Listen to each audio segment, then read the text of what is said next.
Hello students, मेरा नाम दिनेश कुमार है। मेरा आज का जो टॉपिक है वो है प्रोग्रामिंग लैंग्वेज में फंक्शन का यूज़, यानी कि फंक्शन इन प्रोग्रामिंग लैंग्वेज। यहाँ पर जो मैं प्रोग्रामिंग लैंग्वेज का यूज़ कर रहा हूँ वो सी है, यानी कि सी बेस्ड फंक्शन को हम लोग पढ़ेंगे। सी में कैसे फंक्शन को इम्प्लीमेंट करते हैं। तो सबसे पहले हम लोग टॉपिक डिस्कस कर लेते हैं। कौन कौन सा टॉपिक हम लोगों के पास है जिसको हम लोग फंक्शन में डिस्कस करेंगे।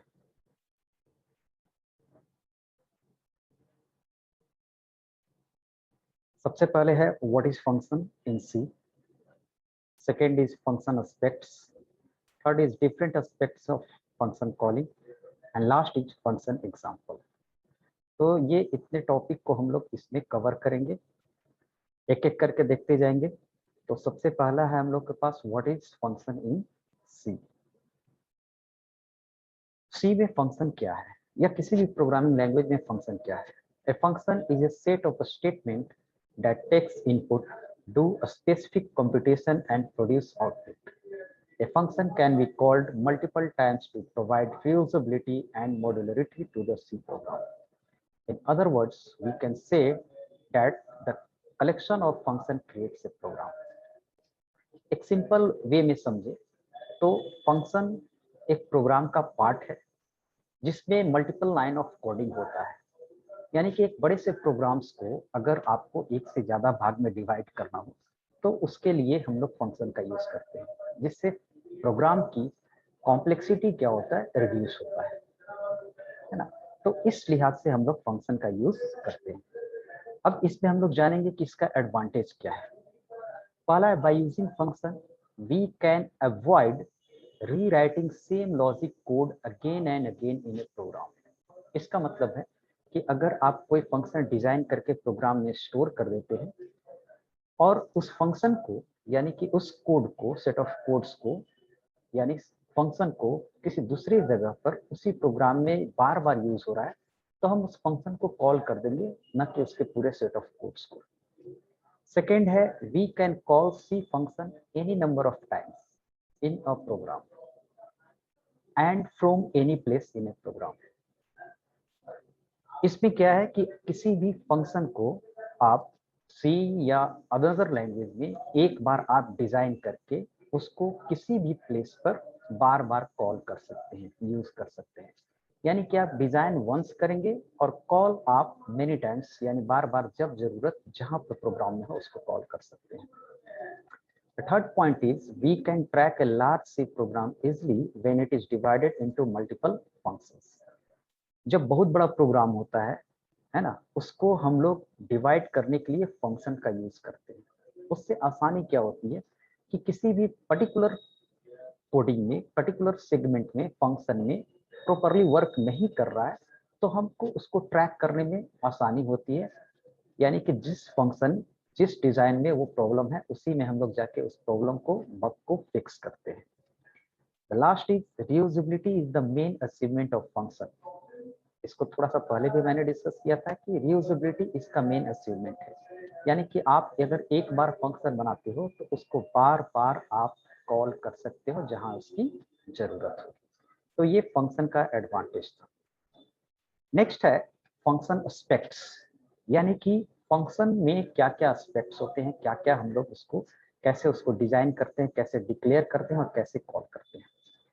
तो इसमें ध्यान ये देना है कि फंक्शन में हम लोग तीन काम करते हैं। The first is function declaration, second is function call and third is function definition.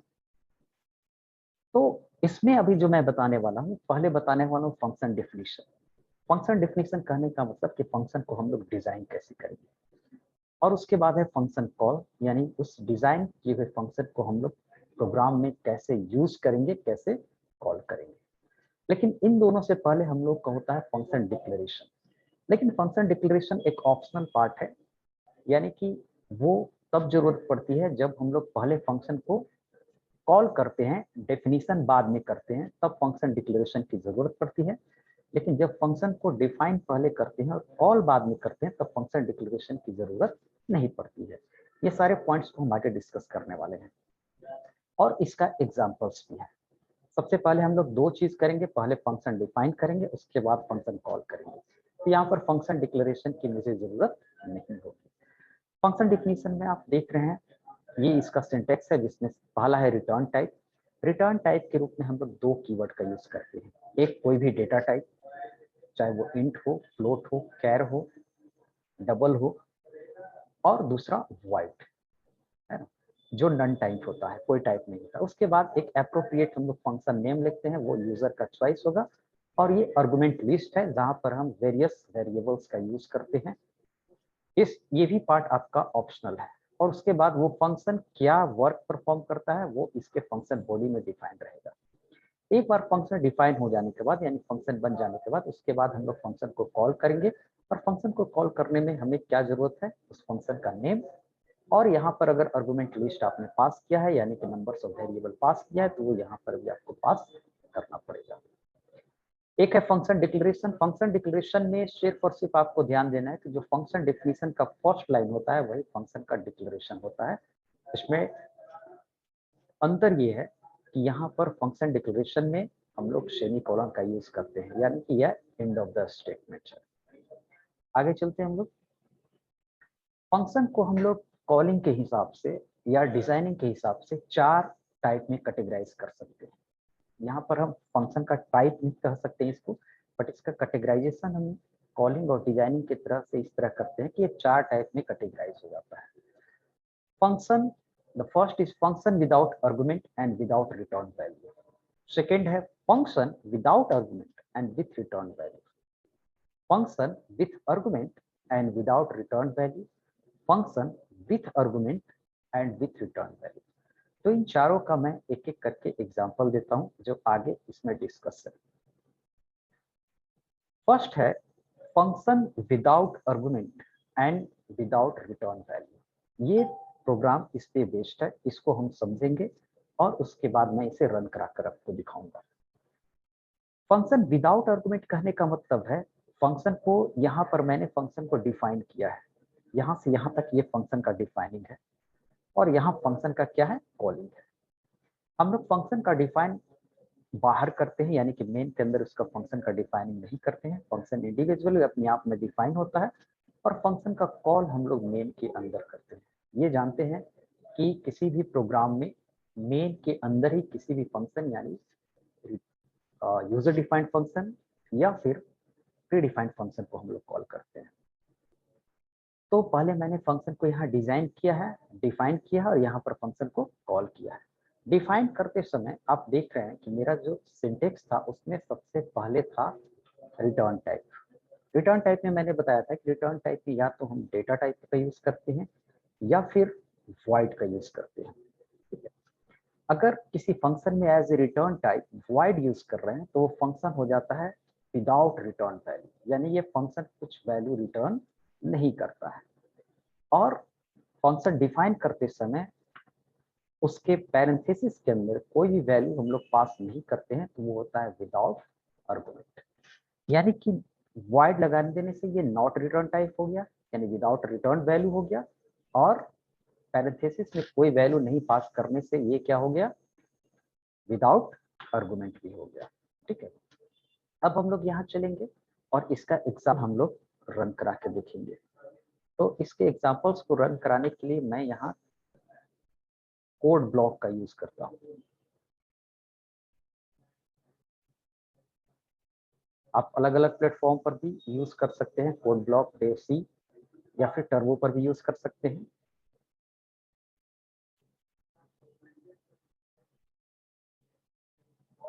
सबसे पहले मैं फंक्शन को डिफाइन करूंगा। डिफाइन करने के लिए पहले आपको हेडर फाइल की जरूरत होगी, पहले इसको सेव मैं कर देता हूं। और सेव करने से फायदा ये क्या है कि ये जो कंपाइलर है वो सी जैसा बिहेव करेगा। ठीक है, हेडर फाइल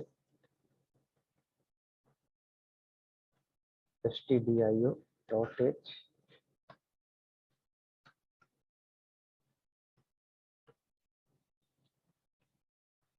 एक फंक्शन मैं बनाता हूं void sum। जो रिटर्न टाइप नहीं है, और उसके बाद फंक्शन का नेम, और ये आर्गुमेंट भी इसमें मैं पास नहीं कर रहा हूँ, यानी without return type, without argument. अब फंक्शन का मेरा मेन पर्पस है कि ये फंक्शन 2 नंबर इनपुट लेके और उस दोनों को ऐड करेगा। तो 2 नंबर इनपुट लेने के लिए हम लोग के पास पहले 2 वेरिएबल लेते हैं, इंट ए बी, और एक तीसरा वेरिएबल लेते हैं जोड़कर स्टोर करने के लिए। प्रिंटफ रन टाइम में इनपुट लूंगा, inter 2 numbers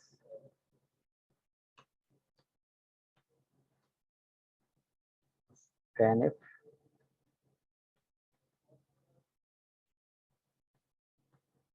%d the first number address of A and second number address of B,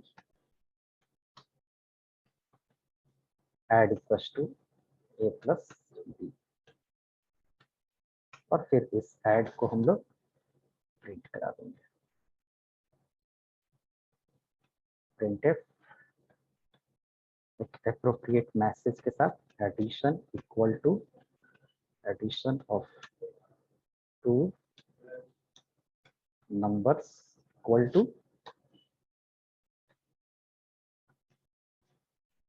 %d,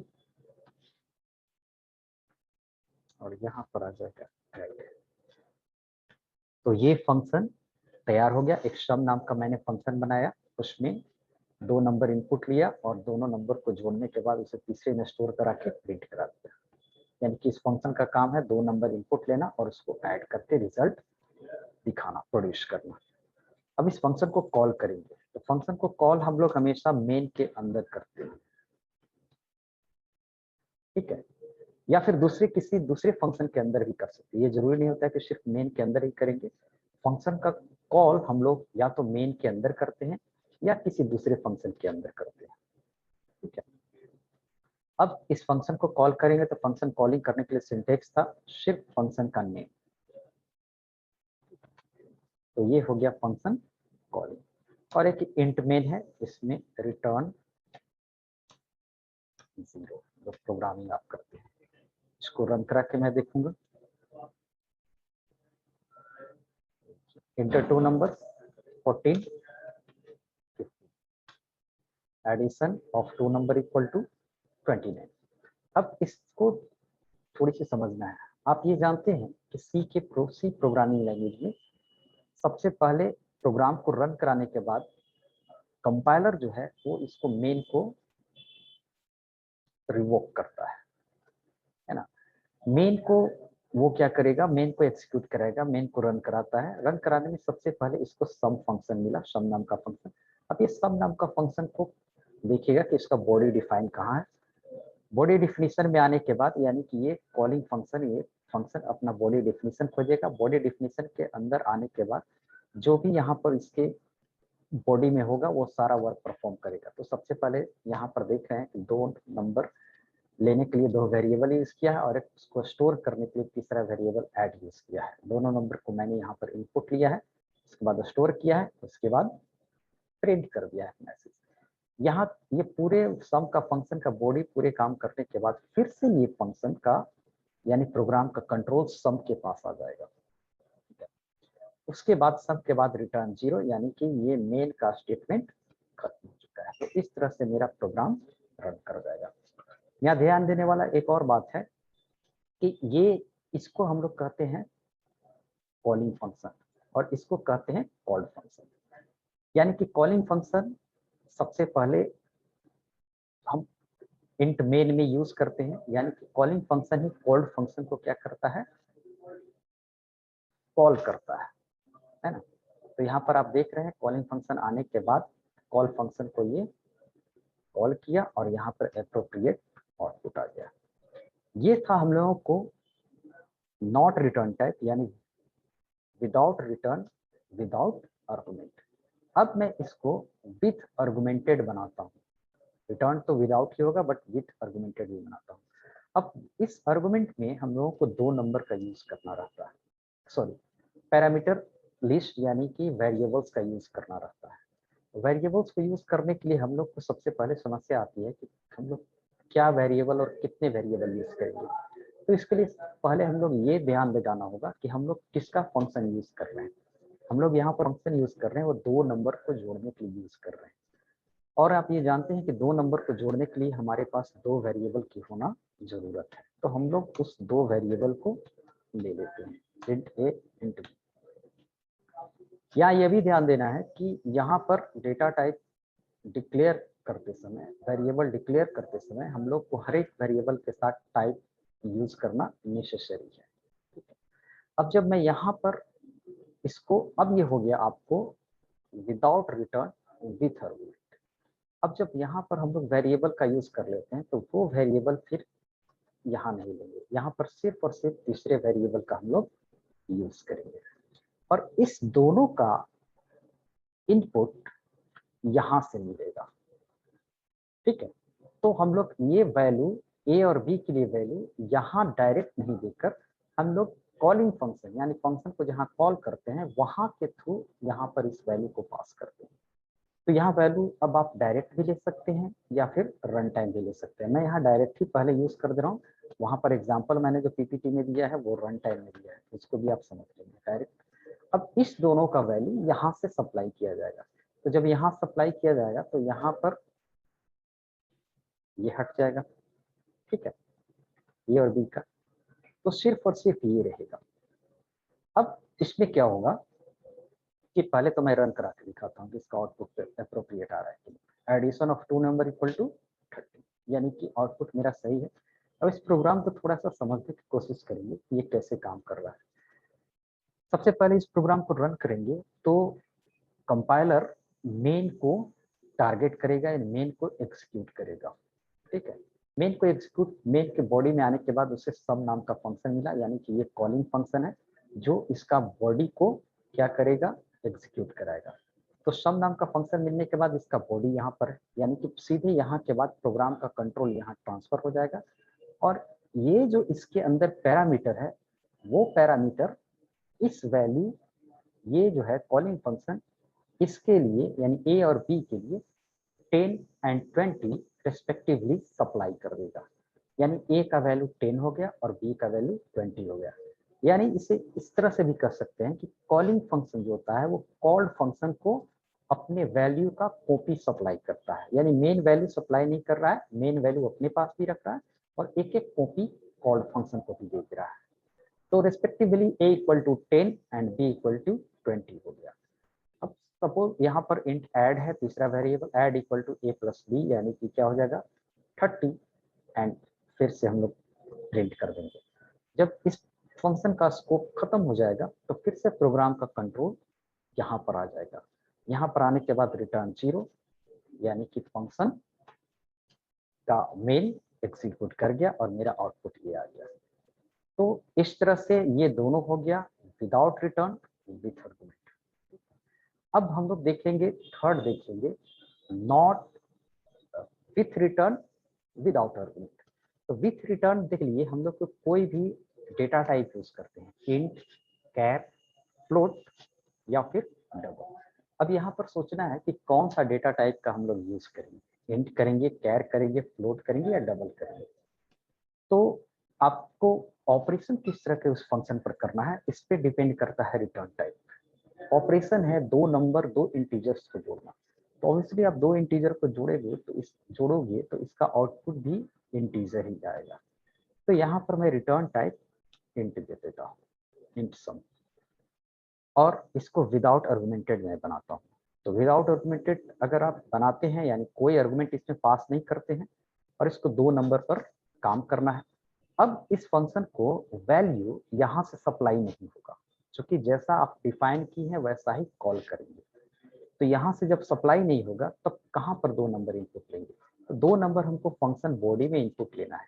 यानी कि एक तरह से एक लॉजिक ये भी आता है कि अगर विदाउट आर्गुमेंट में कोई वैल्यू सप्लाई नहीं कर रहे हैं, विदाउट आर्गुमेंट में हम लोग कोई वैल्यू सप्लाई नहीं करते हैं, तो उसके लिए उस फंक्शन के लिए उस फंक्शन को वैल्यू पर वर्क परफॉर्म करने के लिए वैल्यू उसके फंक्शन के बॉडी के अंदर लेते हैं। ठीक है, तो यहाँ पर दो नंबर हम लोग यहीं पर लेंगे, इंट ए और बी। ठीक है, आप चाहे तो रन टाइम भी ए और बी का वैल्यू लेते हैं या फिर आप डायरेक्ट भी ले सकते हैं। आप देख लेंगे रन टाइम भी लेके या डायरेक्ट भी ले सकते हैं। रन टाइम कहने का मतलब क्या, स्कैनफ यूज करके भी आप ले सकते हैं। उसके बाद तीसरे वेरिएबल हो गया, दोनों को प्रिंट कर दी है। अब ये क्या है कि रिटर्न टाइप फंक्शन जो है वो वैल्यू कॉलिंग फंक्शन को रिटर्न करता है।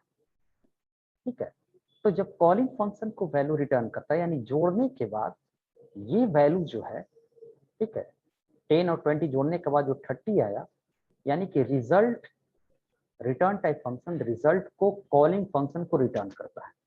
तब यहाँ पर हम लोग किस कीवर्ड का यूज करते हैं, रिटर्न कीवर्ड का, रिटर्न और ऐड। ठीक है, यानी कि अगर किसी फंक्शन में रिटर्न टाइप कोई डेटा टाइप दिया हुआ हो तो हम लोग रिटर्न कीवर्ड का यूज करते हैं। और रिटर्न कीवर्ड किसी फंक्शन का लास्ट स्टेटमेंट होना चाहिए, इसलिए कि रिटर्न के बाद फंक्शन का एग्जीक्यूशन खत्म हो जाता है। तो अगर आप बीच में कहीं रिटर्न का यूज करेंगे तो उसका एग्जीक्यूशन वहीं पर खत्म हो जाएगा। तो वो डिपेंड करता है कि आपका किस तरह का फंक्शन का बॉडी है। अब ये फंक्शन जो है वो जब रन कराएंगे यानी सम फंक्शन को रन कराएंगे यहाँ से, तो सबसे पहले तो आर्गुमेंट यहाँ पर सप्लाई हमको नहीं करना है क्योंकि ये आर्गुमेंटेड नहीं है, आर्गुमेंट लिस्ट यहाँ पर नहीं है। अब यहाँ पर मेन जब एग्जीक्यूट करेगा तो मेन के अंदर सम आएगा। सम एक कॉलिंग फंक्शन है जो अपने बॉडी को खोजेगा। बॉडी यहाँ मिलने के बाद प्रोग्राम का कंट्रोल यहाँ ट्रांसफर हो जाएगा और यहाँ दो नंबर यहाँ पर मैंने लिया है, इसके बाद दोनों को जोड़ के तीसरे में स्टोर किया है और जो रिजल्ट है जो ऐड में है 30, वो 30 रिटर्न करेगा। अब यहाँ पर प्रोग्राम फंक्शन का स्कोप खत्म हो चुका है। स्कोप खत्म होने के बाद फिर से कंट्रोल प्रोग्राम का यहाँ आ जाएगा, लेकिन ये रिटर्न 30 इसको किया, यानी कि इस फंक्शन में क्या स्टोर है, 30 है स्टोर। तो जब तक इसको हम प्रिंट नहीं करेंगे तब तक वो 30 मुझे दिखेगा नहीं। इसका वैल्यू क्या है, 30 है, इसको रिटर्न 30 मिला है। तो इसी को हम क्या करेंगे कि प्रिंट कर देंगे, यानी प्रिंट एफ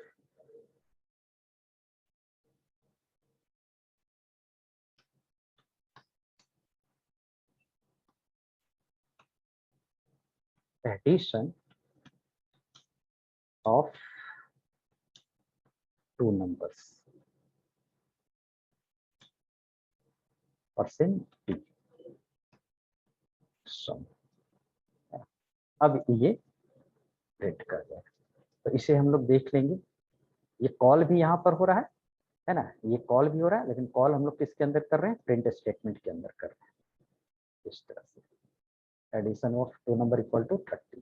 तो रिटर्न टाइप फंक्शन में क्या होता है कि जो रिजल्ट होता है उसको हम लोग प्रिंट नहीं करा के क्या कराते हैं, रिटर्न कराते हैं। और रिटर्न टाइप फंक्शन में एक चीज और ध्यान देना है कि रिटर्न आप सिर्फ और सिर्फ एक ही वैल्यू को फंक्शन रिटर्न करता है, करेगा। यानी कि आप रिटर्न टाइप में वैसे फंक्शन को डिजाइन करेंगे जिसमें एक रिजल्ट आउटपुट आने की संभावना है। ठीक है, तो ये हो गया, यानी कि विथ रिटर्न विदाउट आर्गुमेंट। अब विथ रिटर्न विथ आर्गुमेंट बनाने के लिए फिर से सेम टाइप होगा जो विदाउट रिटर्न में था। यहाँ पर हम लोग पैरामीटर पास करेंगे।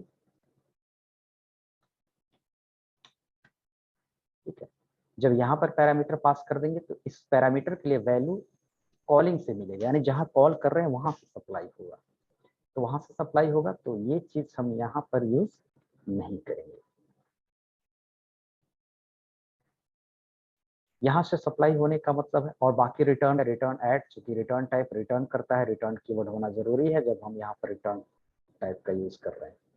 ठीक है, और यहाँ पर वैल्यू सप्लाई होगा तो या तो आप रन टाइम ले लेते हैं, जैसे मैं इसमें रन टाइम यूज कर ले रहा हूँ, इंट ए बी, और एक मैसेज देता हूँ प्रिंटफ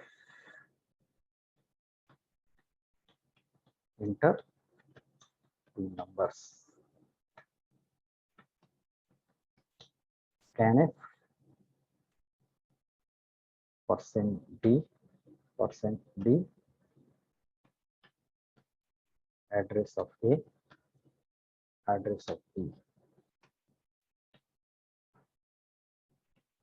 दोनों इनपुट लेने के बाद ये दोनों वैल्यू को ए और बी पास कर दिया। अब जो भी मैं इनपुट लूंगा आप इसे एक बार रन करा के देख लेंगे। सबसे पहले कंपाइलर जो है मेन को टारगेट करेगा, मेन को एग्जीक्यूट करेगा। मेन में इंटर होते ही दो वेरिएबल है, दोनों वेरिएबल में मैं इनपुट ले रहा हूँ 12 एंड 40। 12 40 आने के बाद इनपुट लेने के बाद ये मैसेज देगा एडिशन ऑफ टू नंबर, उसके बाद सम में ए 12 और बी का वैल्यू क्या हो जाएगा 50 हो जाएगा। अब ये फंक्शन कॉल हो रहा है, यानी कि फंक्शन कॉल हो रहा है तो हम लोग इसका कॉलिंग फंक्शन, ये कॉलिंग फंक्शन अपने कॉल्ड फंक्शन को खोजेगा, यानी बॉडी डेफिनेशन को खोजेगा। तो बॉडी डेफिनेशन इसको यहाँ मिला, ठीक है। अब आप जानते हैं कि जब आर्गुमेंटेड फंक्शन होते हैं तो कॉलिंग फंक्शन कॉल्ड फंक्शन को अपना वैल्यू का कॉपी सप्लाई करता है। तो यहाँ पर आप देख रहे हैं कि इसमें 12 है, इसमें 15 है, यानी कि यहाँ पर 12 और 15 सप्लाई करेगा ए और बी को।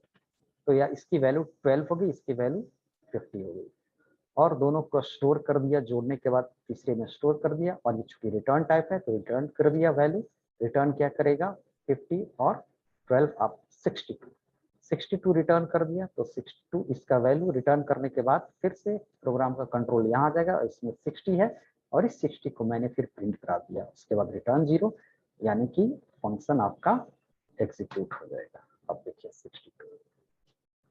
तो ये था स्टूडेंट्स फंक्शन को कैसे हम लोग बनाते हैं, बेसिक थी जिससे हम लोग फंक्शन को आप समझ सकते हैं कि फंक्शन को कैसे डिजाइन कर सकते हैं और इसको कैसे 4 भागों में कैटेगराइज करके इस पूरे फंक्शन को सीख सकते हैं। तो यहाँ पर मैंने उसी एग्जांपल्स दे दिया है और सारे जगह मैंने रन टाइम वैल्यू का यूज किया है, यानी स्कैनफ यूज करके वैल्यू इनपुट दिया है। तो आप यहाँ पर देख सकते हैं कि ये चारों टाइप मैंने जो कैटेगराइजेशन बनाया वो सारे कैटेगराइजेशन तो यहाँ पर डिटेल्स मैंने दिया हुआ। आप इसे बारी बारी करके एग्जीक्यूट कराएंगे और इसको समझेंगे। तो ये यहीं पर लेक्चर खत्म हो जाता है। Thank you all of you.